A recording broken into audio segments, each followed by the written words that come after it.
tout le monde fait ça. Tout le monde fait quoi? Tout le monde cherche des infos sur. Tu veux savoir quelque chose, tu cherches une info. C'est un Et comportement comment humain. ils font pour en créer comme ça à la pelle, à la masse? C'est ouf. Comment ça, comment ils font? Les youtubeurs, ils shootent des infos partout, ils font 3 vidéos par semaine, bourrés d'informations, les top 10, les machins. Bah, déjà, ils se volent entre eux. Vous pensez qu'ils se volent entre eux, les youtubeurs qui font des top 10? Parce que les top 10, c'est à la chaîne, c'est de l'industrie.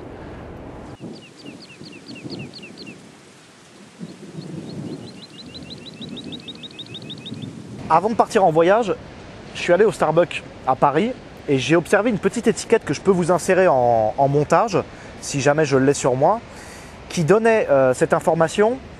Nous ne fournissons plus d'œufs de poule élevés en plein air, momentanément.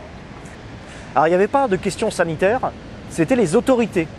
Alors j'ai demandé au serveur qu'est-ce qui se passait, ils m'ont dit je crois que c'est une question sanitaire mais j'en sais rien, vous en faites pas. Et en fait il n'en savait rien non plus. Alors j'ai recherché des informations, qui étaient les autorités qui avaient interdit à Starbucks de vendre ses œufs en plein air. Je n'ai pas trouvé qui.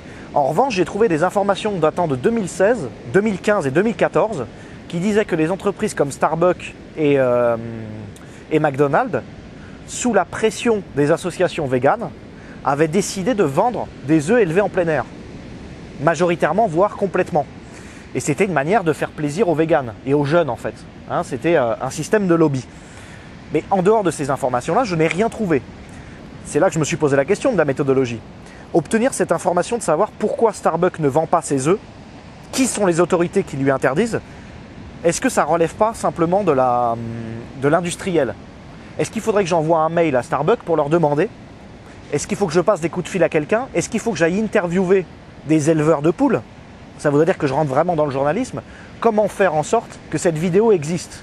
Simplement répondre à la question pourquoi momentanément Starbucks n'a pas vendu ses œufs de poule élevés en plein air. Tu trouves que c'est une question pertinente ou est-ce que j'ai le droit de me poser cette question en tant que Français,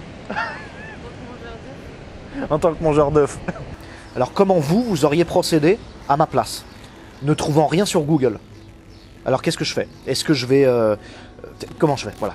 Est-ce que je demande à quelqu'un? Est-ce que je vais voir des historiens? Est-ce que je cherche dans des livres à la BNF? Quelles sont les méthodes pour aller trouver cette information? Non mais ça paraît anodin, mais quand des questions aussi simples, on n'arrive pas à y répondre. Moi je me pose la question de comment ça se fait que des youtubeurs arrivent à répondre à des questions bien plus complexes? Est-ce que c'est parce qu'ils font que de traduire des sites qui existent déjà et qui sont déjà complets? Est-ce qu'ils ont des sources d'informations pré-mâchées? Est-ce que tout est contenu dans un livre? Je me pose toutes ces questions parce que moi, personnellement, j'ai du mal à collecter des informations et à les traiter. Qui, quoi, comment, où? C'est ça. Précision, détail. Et ça, c'est les réponses auxquelles j'arrive pas à accéder. Alors sur l'INA, je trouve comment valider les sources d'informations sur le web. C'est déjà une première information. Je vous donne ça parce que c'est assez intéressant. Il y a 7 types de sources. Les sources d'autorité, les sources d'experts, les sources d'initiés, de témoins, d'influenceurs, le vecteur manipulé et le manipulateur. Alors l'initié n'est pas forcément un expert, mais il détient en général, par sa position au sein d'une organisation, une information exclusive. Et alors ça c'est intéressant parce que c'est ce que j'ai vu dans la méthode journalistique, dans un autre site, c'est que en fait le journaliste c'est quelqu'un qui a ses sources privilégiées. Il a son réseau. Donc par exemple, comme il pratique régulièrement le sourçage et la vulgarisation d'informations, il a par exemple des gens dans le tribunal. C'est pour ça que nous on n'a pas accès au dossier et que lui il a accès au dossier. C'est parce qu'en fait il a 10 numéros de téléphone qui l'appellent régulièrement. Où est-ce que ça en est? Est-ce que tu as une affaire croustillante pour moi? Et je pense qu'en échange il file des infos. Donc ça doit être un peu ça que fait le youtubeur. Je pense que quand j'ai fait mon vlog sur Cro-Blanc et l'extrême droite, c'était ça. C'est parce que j'avais un réseau, un micro-réseau auquel les gens n'avaient pas accès, une sensibilité qui faisait que j'avais un accès à une information. Par exemple, le fait qu'Amalek allait en prison, c'est un peu une exclue, si je comprends bien.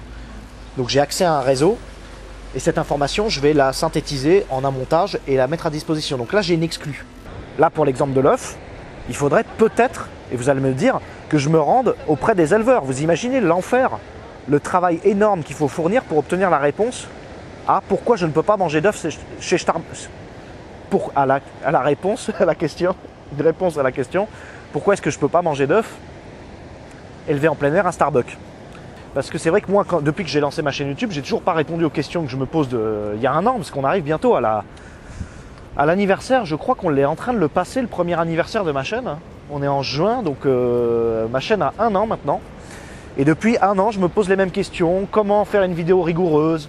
Comment trouver, non pas des idées, mais des informations? Comment vérifier ce que je raconte, etc. Et comment écrire une vidéo? J'ai toujours pas la réponse. Alors si vous voulez me faire un cadeau d'anniversaire pour ma chaîne, vous m'aidez sur ça, vous me filez toutes les bonnes infos, tous les bons sites, et ça nous fera une superbe vidéo bibliothèque, comme on les aime dans le YouTube Underground. Allez, amusez-vous bien. Moi je vais profiter un peu de la pluie.